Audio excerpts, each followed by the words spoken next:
तो दोस्तों इस वीडियो में आपका स्वागत है। ये माइक्रो इकोनॉमिक्स के इंपोर्टेंट क्वेश्चंस की लिस्ट है। 11 क्वेश्चन मैंने आपके सामने लिखे, बट मैं भी और क्वेश्चन लिखूंगा बेटा। माइक्रो में भी और क्वेश्चन भी लिखने बाकी है, ठीक है। इसमें भी सेम वही बेटा, टीपी एपी एमपी की जो कैलकुलेशन होती है उत्पादन फलन वाले चैप्टर में, वो आपने कर दिया होगा टेबल वाले क्वेश्चन। साथ ही साथ जो कॉस्ट के जो क्वेश्चन होते हैं, कॉस्ट के जो क्वेश्चन थे टीसी एमसी एबीसी टीबीसी, इस टाइप के टेबल वाले क्वेश्चन, वो भी आपने अच्छे से कर लिए होंगे जहां तक है, ठीक है। अगर नहीं किए तो बेटा मैंने उनकी वीडियो ऑलरेडी डाल रखी है, आप वहां से भी कर सकते हो या खुद से कर सकते हो, कोई दिक्कत नहीं उसमें, ठीक है ना। अभी हम बात कर रहे हैं, ठीक है ना, इंपॉर्टेंट क्वेश्चंस की, थ्योरी वाले क्वेश्चंस की, ठीक है। जो मांग की लोच है उसके क्वेश्चन तो आपने मेरे साथ कर ही लिए वीडियो में, जहां तक बहुत हद तक तो कर ही लिए। बाकी जो थोड़े बहुत रह गए वो भी थोड़ी देर में वीडियो आ जाएगी, ठीक है, उसमें वो निपट जाएगा, व्याय विधि भी और वो भी। क्लियर है ना। चलो अभी हम इसकी बात कर लेते हैं, ठीक है ना।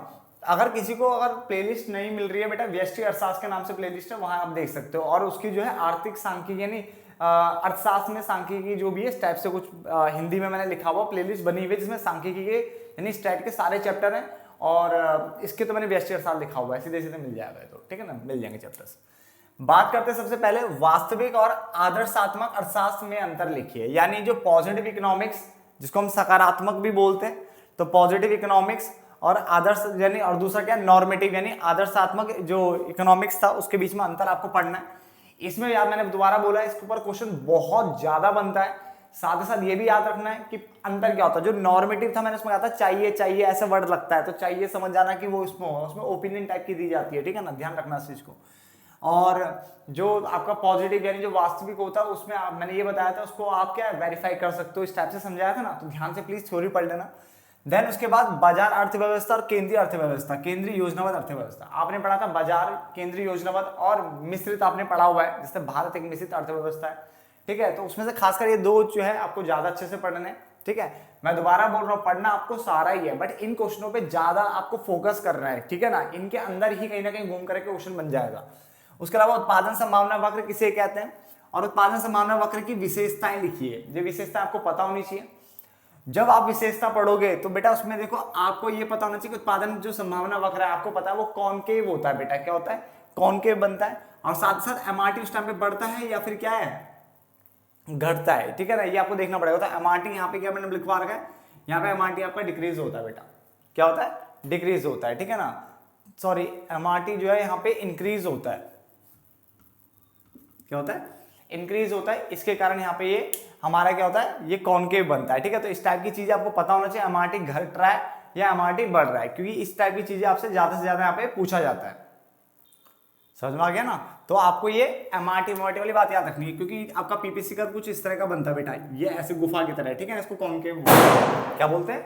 कॉनकेव बोलते हैं, ठीक है। तो ये एमआरटी बढ़ने के कारण होता है, तो ये आपको पता होना चाहिए। एमआरटी एमओसी के बारे में, मार्जिनल अपॉर्चुनिटी कॉस्ट, सीमांत जो अवसर लागत थी और विस्थापन दर थी, सब पता होना चाहिए आपको, ठीक है।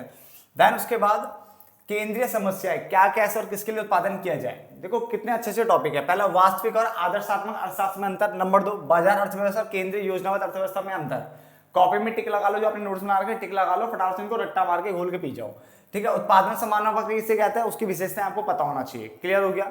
साथ ही साथ केंद्रीय समस्या, क्या कैसे और किसके लिए उत्पादन किया जाए, ये पता होना चाहिए। देन उपभोक्ता संतुलन, एक वस्तु और दो वस्तु के रूप में, खासकर जो पूछा जाता है बेटा वो यारा पूछा जाता है एक वस्तु के रूप में, बट आपको थ्योरी दो वस्तु के रूप में भी पढ़ना है। एक वस्तु के रूप में आपको उसका टेबल और आपको उसका क्या है, वो जो कर्व बनता है वो आपको पता होना चाहिए, कैसे वो ग्राफ पे दिखाया जाता है, ठीक है ना। दो वस्तु के रूप में अगर आप ग्राफ नहीं भी बनाते कोई दिक्कत नहीं, बट इसकी थ्योरी पढ़ लेना बेटा। इसमें थ्योरी अच्छी है इसकी, पूछी जाने लायक थ्योरी है, ठीक है ना।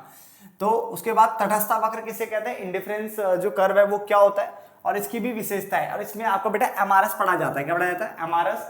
और वो जो तटस्थ कर्व बेटा वो आपका ऐसे बनता है, ऐसे वाला, ठीक है। तो यहाँ पे ये एमआरएस गिरता है, इसलिए वो ऐसे बनता है, ठीक है ना, कॉन्वेक्स बनता है ऐसे। और ये क्या बनता है? कॉनकेव, यानी गुफा जैसा। देखो गुफा बनता है ना, तो ये कॉनकेव बनता है कि एमआरटी एमओसी बढ़ता है, और कॉन्वेक्स बढ़ता है। ये जो तटस्थ वक्र है वो कॉन्वेक्स बनता है, क्योंकि एमआरएस आपका क्या होता है, डिक्रीज होता है। तो ये आपको पता होना चाहिए, मैं दोबारा बोल रहा हूँ, ठीक है ना। आगे कीमत रेखा के बारे में आपको याद रखना है, छोटी सी डेफिनेशन है, कुछ खास नहीं है इसमें। मांग में विस्तार, ये वेरी वेरी इंपॉर्टेंट हो गए दोनों। मांग में विस्तार और संकुचन, मांग में वृद्धि और कमी। जो विस्तार संकुचन होता है बेटा वो प्राइस के कारण होता है, ठीक है ना। और ये क्या होता है? Other than price. क्या होता है? Other than price. ये अदर देन प्राइस होता है। तो पेपर में क्वेश्चन कैसे आएगा कि मांग में विस्तार और मांग में वृद्धि के बीच में अंतर लिखिए, यानी इन दोनों को पूछेगा। तो ये कीमत के कारण है या कीमत के अलावा है। ऐसी मांग में संकुचन और मांग में कमी में, यानी मांगी गई मात्रा में जो संकुचन है और कमी हो रही है, इसके बारे में डिफरेंस लिखिए। तो ऐसे पूछेगा वो। तो ये चारों टॉपिक आपको अच्छे से रट्टा लग जाना चाहिए, ठीक है ना। देन उसके बाद मांग की लोच को प्रभावित करने वाले कारक आपको याद करने, और यहाँ पे एक चीज और याद रखना, मांग की लोच को प्रभावित करने वाले कारक और व्यक्तिगत मांग और बाजार मांग को प्रभावित करने वाले जो कारक होते हैं, या जो उसके जो कारक होते हैं, वो इसमें ना आपसे हो सकता है कि वो डायरेक्टली पूछे कि व्यक्तिगत मांग को या बाजार मांग को प्रभावित करने वाले कारक बताइए, ऐसे भी हो सकता है। या सीधा बोलेगा मांग को प्रभावित करने वाले कारक लिखिए, तो वो ऐसे भी पूछ सकता है। मगर जो आजकल का जो ट्रेंड है वो ऐसे पूछता है जैसे उपभोक्ता की आय बढ़ने पर मांग पे क्या फर्क पड़ेगा बताइए। तो अब मांग कौन सी भाई, घटिया वस्तु की या सामान्य वस्तु की, है ना, सोचना पड़ेगा, ठीक है।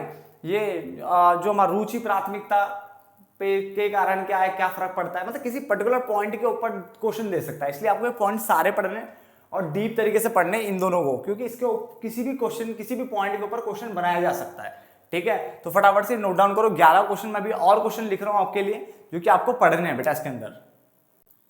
तो अब आगे देखिए जरा ध्यान से, एक एक बात को बेटा ध्यान से सुनना यहां से, ठीक है ना। कारक या साधन के प्रतिफल के नियम तथा उसकी मान्यताएं, बेटा इसमें इसका ग्राफ भी आएगा, जो आपने याद है ऐसे बनाते थे आप, ठीक है ना। तो ये ग्राफ आएगा इसमें, ठीक है ना। तो ये ग्राफ आएगा, और भी इसमें एमपी वेमपी सब बनेंगे, ठीक है ना, इस टाइप से जो बनता थे। तो इसका ग्राफ ही आपको आना चाहिए, याद रखना, ठीक है ना। और ग्राफ में कौन सा पॉइंट ऑफ इन्फ्लेक्शन होता है, क्या होता है, मैंने आपको पढ़ाया हुआ है। तो इसको काफी डीप पढ़ना कि इसके अंदर से क्वेश्चन बनेगा जहां तक है, ठीक है। 95% चांसेस के अंदर से क्वेश्चन बनने के, ठीक है। अब चाहे वो नियम पूछे, मान्यता पूछे उसकी, या जो अजम्पशंस होते हैं ना वो, या फिर उसका क्या नाम है, इसके अंदर पॉइंट ऑफ इन्फ्लेक्शन क्या होता है, या फिर एमपी क्या जो बढ़ना घटना पूछ सकता है, मतलब कुछ ना कुछ इसके अंदर आएगा क्वेश्चन, ठीक है ना। देन स्थिर कारक और परिवर्तनशील कारक में अंतर लिखवा रखा है मैंने, ठीक है। एमपी और एपी में संबंध आपको याद रखना है, दूसरा संबंध इसमें जरूरी नहीं है, आप पहला संबंध याद रखिए। उसके अलावा स्थिर लागत और परिवर्तनशील लागत में अंतर लिखना है आपको, ठीक है, संबंध ये याद करने वाला। फिर एसी और एमसी में संबंध, बेटा एसी एमसी में संबंध, टीसी और एमसी में संबंध, ये आपको याद रखने। साथ ही साथ स्पष्ट लागत और अंतर्निहित लागत क्या होता है, ठीक है, ये आपको याद रखना पड़ेगा बेटा, ये काफी इंपॉर्टेंट है ये वाला भी, आईएमपी। इसको बेटा बोलते हैं explicit cost and implicit cost, implicit cost, ठीक है। इसके ऊपर क्वेश्चन आ जाता है कई बार, ठीक है ना। तो ये आपको अंतर पता होना चाहिए, कॉस्ट वाले चैप्टर में आता बेटा, ठीक है। ऊपर से एएफसी, एबीसी, एसी, टीबीसी, इन वक्रों को तो खासकर देखना। वैसे तो बहुत सारे वक्र है आपके बुक में, बट इन चारों पे ज्यादा काम करना, पता रहना चाहिए कौन सा कर्व कैसे कैसे बनता है और क्या कारण है उसका ऐसे बनने का, ठीक है ना। उसके अलावा ह्रासमान सीमांत उपयोगिता का नियम, मैंने बताया था ना, जब आप एक जैसी यूनिट का लगातार कंजप्शन करते हो तो उसकी सीमांत उपयोगिता गिरती चली जाती है, ये पढ़ाया था ना। तो इसके नियम के बारे में अच्छे से पढ़ना आपको। बट यहाँ पे ध्यान रखना, यहाँ पे क्वेश्चन आता है ह्रासमान सीमांत उत्पाद, अगर वो उत्पाद का नियम पूछेगा तो बेटा फिर तो ये वाला केस है वो, जिसमें एमपी पहले बढ़ता है, फिर क्या घटता है और फिर नेगेटिव हो जाता है, ये समझाया जाता है बेटा इसके अंदर। और ये अल्पकाल में लागू होता है, क्या होता है अल्पकाल में। तो अगर वो ह्रासमान सीमांत उत्पाद बोलेगा तो उसमें बोलना है इस नियम के अनुसार, ठीक है। पहले तो ये नियम अल्पकाल में लागू होता है, जहां पे साधन दो तरह के होते हैं, परिवर्तनशील साधन और स्थिर साधन, ये आपको बताइए। और इस नियम के अनुसार एमपी पहले बढ़ेगा, फिर घटेगा और फिर इवेंचुअली नेगेटिव हो जाएगा, मतलब जाके ऋणात्मक हो जाता है उसके बाद। तीसरे केस में पहले बढ़ेगा फिर घटेगा नॉर्मली, फिर उसके बाद ऋणात्मक, तो वो सीमांत उत्पाद का नियम हो जाता है, सीमांत उत्पाद का। बट मैंने आपसे ह्रासमान सीमांत उपयोगिता बोला है, ठीक है। तो ये दूसरे चैप्टर का बेटा, जो वाले जो चैप्टर नहीं पढ़ते थे इसमें उपभोक्ता संतुलन वाले में लिखवा रखा मैंने ये, ठीक है। तो बेटा देखो, वैसे तो मैंने दोबारा बोल रहा हूँ, पढ़ना आपको सारा ही होता है, ठीक है ना। बट फिर भी इन क्वेश्चनों पे ज्यादा से ज्यादा फोकस करो, अभी से लग जाओ और फटाफट से रात भर तक इनको निपटा दो इन क्वेश्चनों को, ठीक है ना। चलो तो मिलते हैं, जो पेंडिंग वक्त था मैं इसको कंप्लीट करता हूँ, तब तक आप इनको कर लेना बेटा।